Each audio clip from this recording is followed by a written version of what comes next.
Hello and welcome to a SkaredCast Battle Report, 9th edition, Warhammer 40,000. Let's dive in to the game.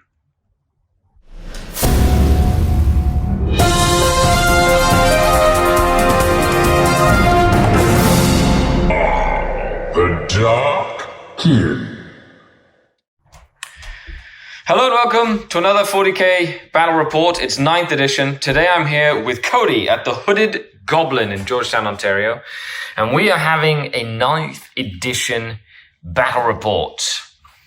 We're going to have the Forces of Chaos versus the Drukhari. And we're showing off the Kickstarter terrain that we're using today. It is modular and it looks awesome.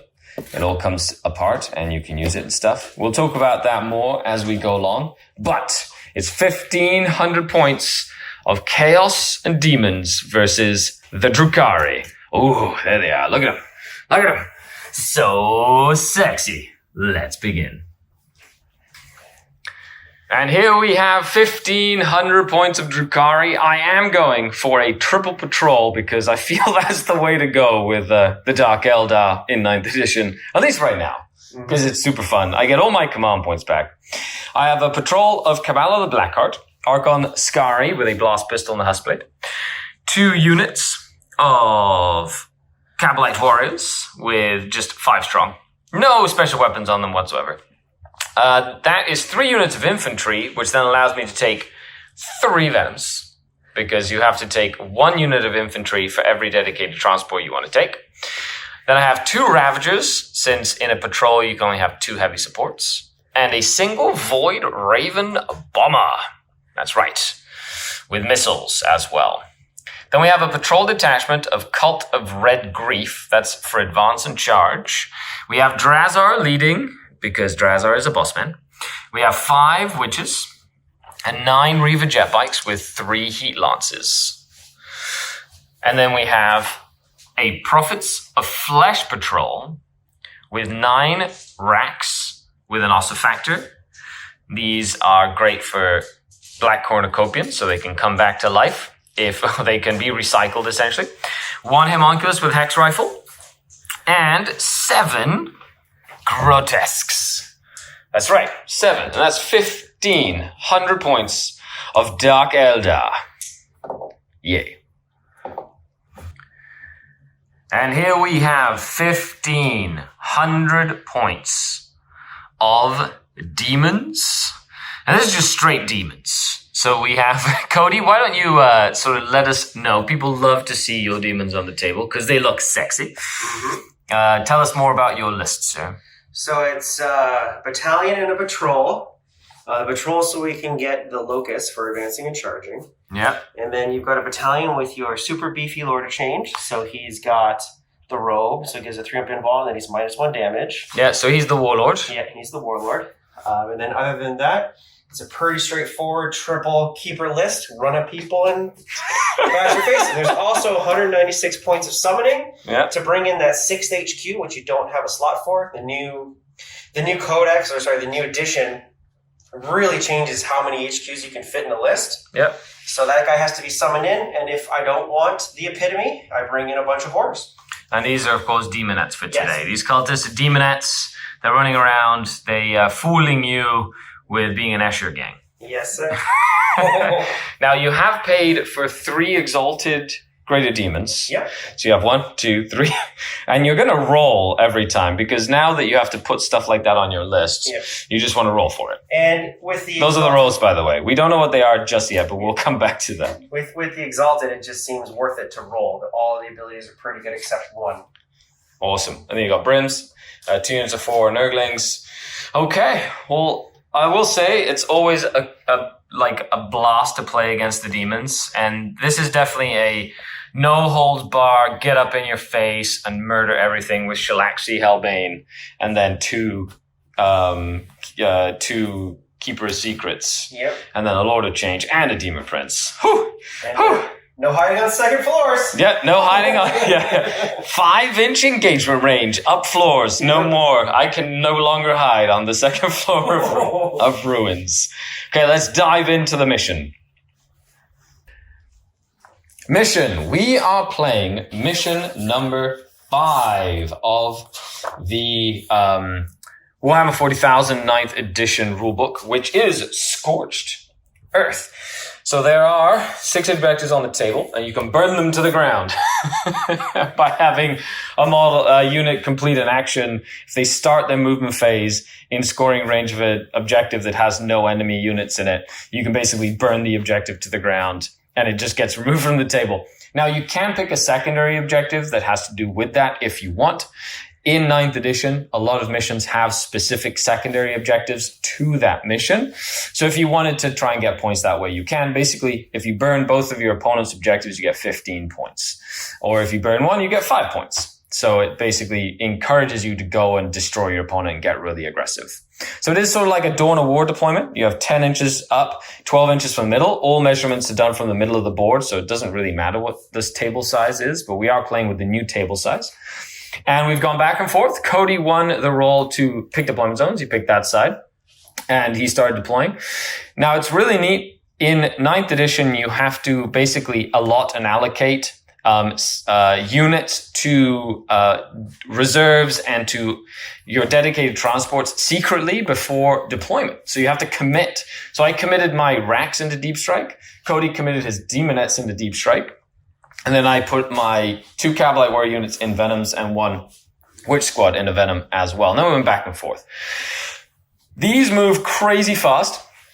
14 inches. And thanks to the advance and charge locus, they can advance and charge.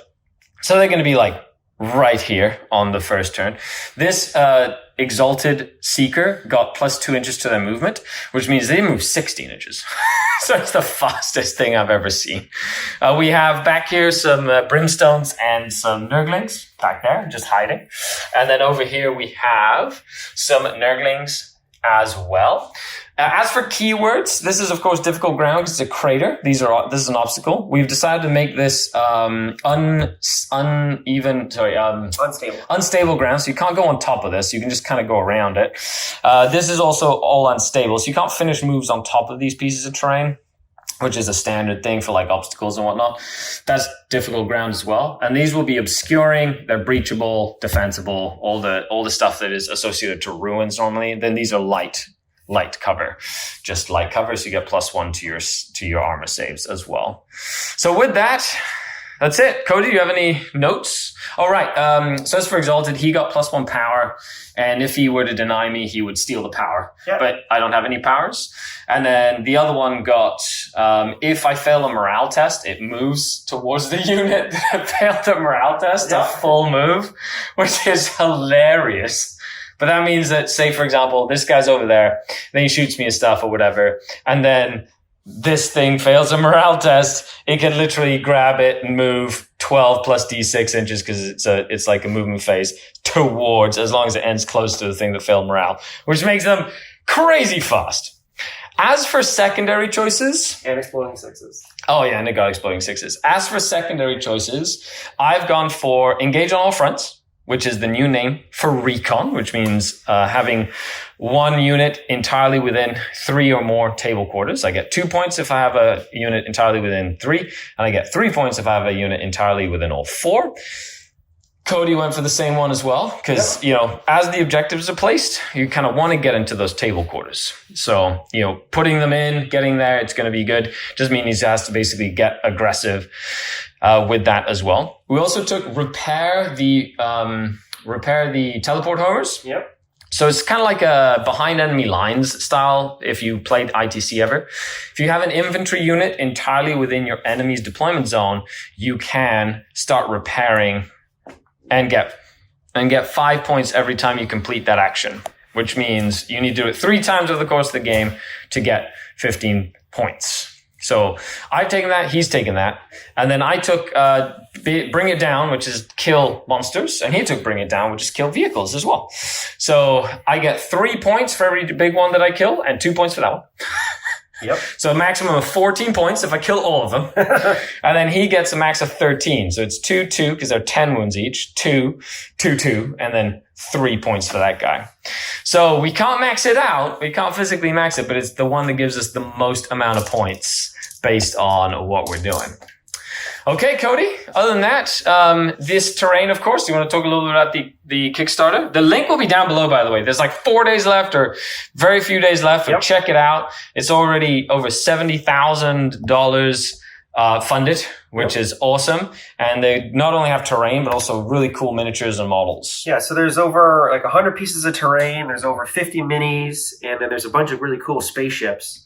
And it's a sci-fi mini wargaming set, and it's also great for stuff like Starfinder or other D&D games or Pathfinder games. And yeah, this whole set is essentially, it's modular and stackable, and everything slides in together. So we built it to be sturdy and designed for tournament play. Like this thing here is, look how thick that is. Yeah. Like that's not gonna fall apart if you're a tournament player or organizer, and they slot in and out like this so they don't fall apart. Yep. Oh, so cool. And this is all getting changed to Dragon Lock, so this is just a prototype. Nice, I love it. It'll be a clip system once it's all done. So make sure you check that out. And with that, let's roll the dice and see who chooses to go first or second. I think Cody's also going to need a dice, you know? Maybe. Okay. Also, we were using really cool new Hooded Goblin dice trays. Okay, hiya! I rolled a 4. I would like to go first because I don't want you anywhere near me. Nope. With that, the Drukhari take the first turn. Okay, let's dive in to the game. And here we are at the end of Drukhari turn 1 movement. I can't really get too aggressive because these demons literally move so flippin' fast. It's ridiculous. Now I have decided to sacrifice them to get a secondary point. So they're going to probably shoot and then fire and fade to get within that table quarter because anything in that quarter is just dead. I've tried to huddle behind my grotesque as much as possible. These guys are going to rush at me. And so there's nothing else I can really do about that. The witches have kind of put obsec on this. So if he doesn't, even if he contests this or he has to try a longer charge to get to them, that's fine. And then the Reaver jet bikes are just staying in reserve. And then the bomber did fly over and kill the brims. Killed 6 of the brims. So there are 4 left. And it's just sitting there right now to shoot stuff, essentially. So we'll see what happens. Yep. So with that, we move into the psychic phase. Crickets, okay. And now we move into the Schusten phase. I'll increase her invulnerable save by 1.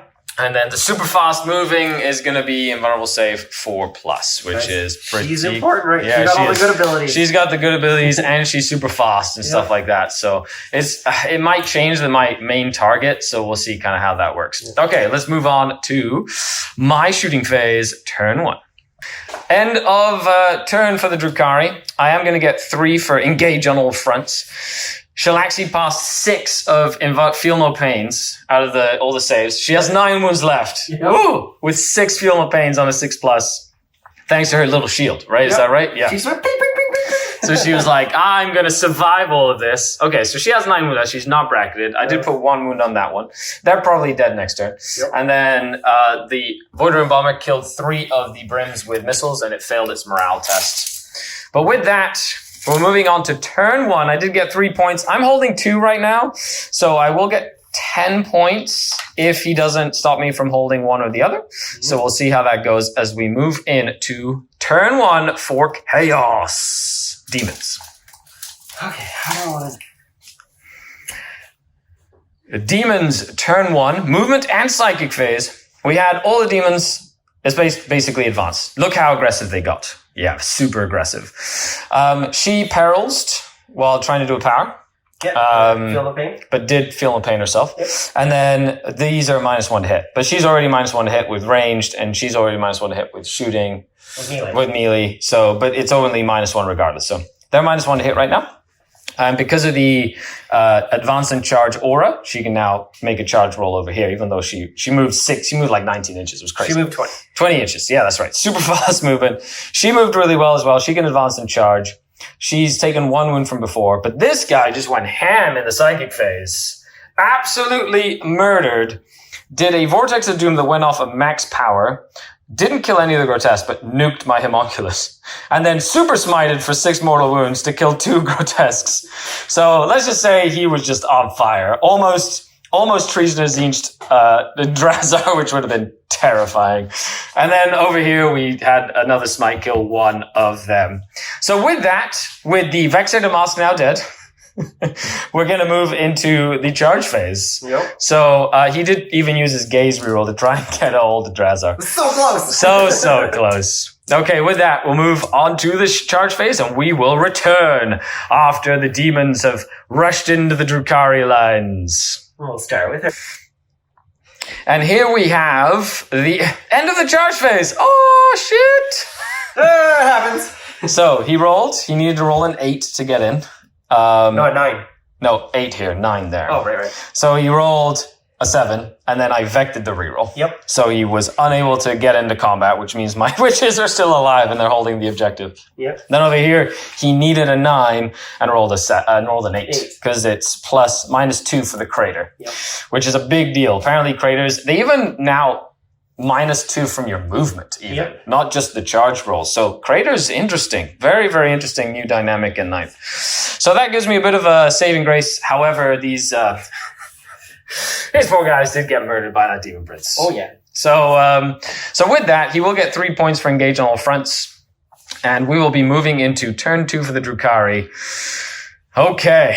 Well, this is going to get down and dirty pretty quickly here. So with that, we're going to move on to the next turn. Yep. What should I do? What do you think I should do? So she's got feel no pains. She's got 9 wounds remaining, and this is unwounded. However, the +2 to cost is making it super dangerous. Super dangerous with all those super smites and vortexes and a whole bunch of crazy stuff. Plus, they always fight first in close combat, which is nuts because if I charge, I get to pick one charger and then he gets to pick one of his. And then I get to pick another charger and then he gets to pick one of his. Yep. So it just makes it super dangerous. Super dangerous. So let's see how we go on to the rest of the game here. End of Drukhari, turn 1 movement. Oh, turn 2 actually. Wow, it's turn 2. Okay, so this is what's going on. I've decided this is an important turn because if I don't punch back hard enough, these monsters are going to eat me. So the witches have moved up. They moved 10 inches with a +2 movement combat drug. They have pistols so they can shoot, and this is a 5-inch charge into the Nurglings. All I have to try and do is contest one of these objectives to just give him 2 objectives. If I can do that, it means that we even on the primary, and I don't have to worry about it. If he does pile in to try and take this one, he's going to move away from that one. And that's fine by me because of the coherency rule stuff. Okay, so then I have the bikes. Now, I could have advanced them and done stuff with them. However, I need all their guns, and their poison is really good against monsters, which means that I've got them here, and they're just basically going to shoot one of these 2 over here, or in a pinch can probably shoot a little further. The Venoms have moved up, and I've moved Archon Skari to be in 6-inch range of 2 Venoms and 2 Ravagers. And the Kabalite Warriors did get out, so I get reroll 1 to hit, reroll 1 to wound. I'm going to try and shoot this off the board.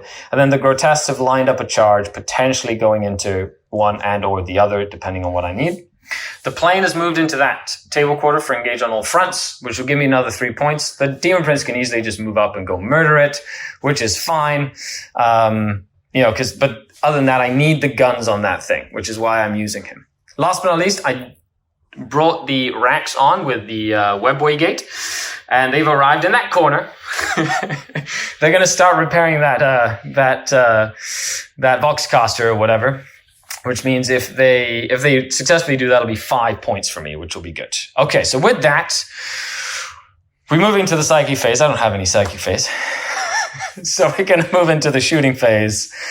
Oh my goodness, this is going to be intense. Okay, so let's see what happens as we move in to the psychic phase. Okay, so he's doing 2 CP for that. Do I steal 1? I do not. Okay, so she has a 4-up invulnerable save. Yep. For my primaries, right? Okay, so we come back at the end of Drukhari turn 2. The witches came over here, put 3 wounds on 1 Nurgling. They didn't take any damage back. I did put 2 wounds on Shalaxi with just everything that shot at her. But she's bracketed. That's all I could do. Now, on this flank, this is where all the magic happened. Archon Skari's rerolls to 1 and to hit and to wound allowed me to kill the Keeper. Then the Grotesque made a crazy good charge into the chicken, and left it with 2 wounds left. They did 8 mortal wounds with the flesh gauntlets, and just crazy. Argon Skari could have finished the deal, but that wasn't the case, which is nuts. Absolutely crazy. I got really, really lucky with that roll. Other than that, now Shalaxi's going to come beat up some Grotesque and slash Argon Skari, and then we've got the Demon Prince going up against the Void Raven Zabama, and then she is going to probably come in and murder some bikes or the witches or whatever she decides to go up against. We also have Demonettes in Deep Strike Reserve and the ability to summon if he so wishes as well. End of the movement phase. She stayed still and summoned the powers of chaos and decided to bring in a mirror. That's right, the mirror wants to go kill my Vox repairers. He decided to keep the Lord of Change in combat. If you fall back now in 9th edition, you cannot cast psychic powers. So wants to make sure you can cast psychic powers at the end. But Shalaxi can sniff the Archon. It's like, Archon soul. You're right. And then over here, the Demon Prince has decided to go murder that, of course. Yeah. And so we'll go into... You have 2 command points now because you gained 1. I have 4 command points still. Yeah. I have yet to regenerate 1 thanks to my Archon. Mm-hmm. But we are moving into the Psychic phase. Gaze of Fate, which is, of course, the one you should always start with. Goes off, you get your reroll. Treason on Drazar. Oh, no! And we come back after the turn. Whoa, what a turn. This was a good comeback turn, in my opinion. I think it was pretty decent. The plane did explode after getting smited and then charged. Didn't explode, actually. But he did perils, so he took a couple of... I'm in perils. Yeah, the perils have been real. My Grotesque put 1 wound on here, and he made him fail a save, but the Impossible Road let in 1 reroll per game, so he used it to stay alive, but the Grotesque is still in combat there. Grotesque is at -1 to hit right now, even though it's turn 3 now. Yep. The Reaver jet bikes survived this charge. There's 3 of them. They pass morale, which is good. So... I had to spend all my command points, basically. So I go back up to 1 to interrupt, to attack, and then to reroll wounds against Slanesh. Sadly, didn't do as much as I would have hoped. However, they did survive, which is important. Last but not least, the chicken just punched Archon Skari. That was it. 1 wound, 1 failed invul save, 6 damage, dead Skari. Didn't even get to swing. Just got it done. Okay, well, fair enough. Thank you very much, Mr. Chicken. He was just so angry. He was like, I'm just going to punch you in the face. He's putting in work today, man. So I do get 5 points for the repair. However, I now have to worry about this lady over here that's doing all that crazy shenanigans. Yep. And then I did get 10 points for primary. However, he does have the secondary, like the primary. He's going to be going up on points here because I have to kill these things and I cannot deal with these damned Nurglings. So we'll see how this goes. Okay, so with that, we're going to move into my turn. And I've got, so the psychic phase was a little different this turn. So I can try and kill some of the monsters and stuff. So we'll see how that goes. Moving into turn 3, but look how gorgeous these are. Yeah. I still think they look so cool. It's such a fun army to play against. I'm assuming it's a fun army to play with, too. Just go punch. Yeah, just go punch stuff. Okay, so with that, let's move on to the next turn. End of movement phase. This is turn 3 now. Yep. Right, okay. So they've pulled back just to hold this objective, just to make sure he has to deal with them, essentially. Actually, it doesn't actually matter. Because, she's probably going to kill them anyway. Over here, I've kept the Grotesque in combat. I've moved Drazar up. I've moved all my tanks away from her because she moves super fast. And basically, going to try and take Shalaxi down if I can. And other than that, I have moved them up to engage the mirror. So we'll see about engaging the mirror. So they're gonna start doing the engineer thing. And if I choose to charge, then they'll stop being engineers or fixing that thing or whatever. So we'll see as we move into turn 3. And I put 1 unit in each table quarter as well. End of turn 3 for the Drukhari. Okay, so I did kill... So you can see how this guy's still alive. He spent his CP, the only CP he had, to reroll the save there. So he now has +1, so he has 1 CP. Drazar did attack twice and didn't kill the chicken. The chicken did kill the Grotesque with a good 1 thing that went through did 6 damage, which was great. This Ravager murdered all the Nurglings, which was amazing. And essentially, they shot in. I did put this down. I bracketed it. It's at 6 wounds remaining. And they fell back. And then the Rax charged in, didn't take any casualties, and put 6 wounds on... Because I spent my 1 CP to reroll wound rolls against Slanesh. So that Slanesh demon thing is... yeah, she will rue the day. Okay, so with that, we're moving into the next part of the turn. And here we are after turn 3 for Chaos. It's she moved in, perils again, so she has 4 wounds left. Gotta stop. She failed to give herself an invulnerable save, which is crazy. So she's literally there. The Daemons did come down to start fixing the Vox for points. Oh man, she attacked in the psychic phase and did a bunch of damage. Then attacked in the attack phase, then did a bunch of damage, and basically there's 1 rack remaining. Yep. So that rack is... He's not feeling so good. I have passed an inordinate amount of saves over there, so that's good. However, great use of the Forbidden Gem. Moved up, charged into the Venom, then started the fight phase, made Drazar drool, and then the chicken, who has been the all-star on 1 wound, just punched Drazar in the face and just 3d6 damage into Drazar, just like made him dead. Yep. That was so that was the end of Drazar. Okay. So with that, we're moving on to my 4th turn. Yep. Wow. Holy crap. 4th turn. So now my rack is fearless, but that's okay. And I need to try and get something in this table quarter and continue to play the game. So in terms of points, it's relatively even right now. I only got 5 primary points because he literally took the primary over. However, I have a good chance of kind of like swinging it back in my favor. A lot of firepower on this. Because I still have all my guns, which is like the big thing here. So let's move on to turn 4. Turn 4 for the Drukhari. She has 1 wound remaining. I was able to move. I basically got 1 in each table quarter. I did fall back from... Oh, shit. That's a thing we have to roll off for, don't I? Yes, you do. Yeah, because it's a mirror. I can't just run away from her. This is something we totally forgot. 3 dice. No? Yeah. Need to roll under an 8. I have to roll it. No, it doesn't matter. He stays. Do you roll it? It doesn't matter. Because I get to. So she stays. So now we're actually going to have to fight that combat over there. Okay. I didn't want that to happen. First. I did shoot I totally forgot that was the thing. I did shoot the Lord of Change off, and he lived with all the wounds basically. You owe me 2 saves. 2 saves for that. Okay. No, he's dead. He's dead. That's like 3 damage each. Cool. So he dies. If I pass my invuls, I do. So that means I only get 2 points for recon, essentially, as we move into Demon turn 3. He holds 2 and I hold 2, so he just gets 10 points. And with that, we move on to the next turn. End of Chaos turn number 4. Yeah. The crazy turn. The demon, she charged into the Venom. I spent a CP to Overwatch, did 1 wound, passed its save. Yep. Didn't explode. So almost killed it in Overwatch, which was crazy. Yep. They're fixing the point again. And he did get 10 points because I did stop him from holding more. But we're going into the final turn. I get 10 more points.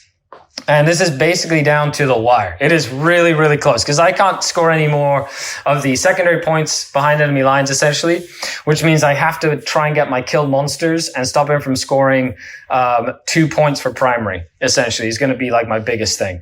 Other than that, that's all I got. That's all I got.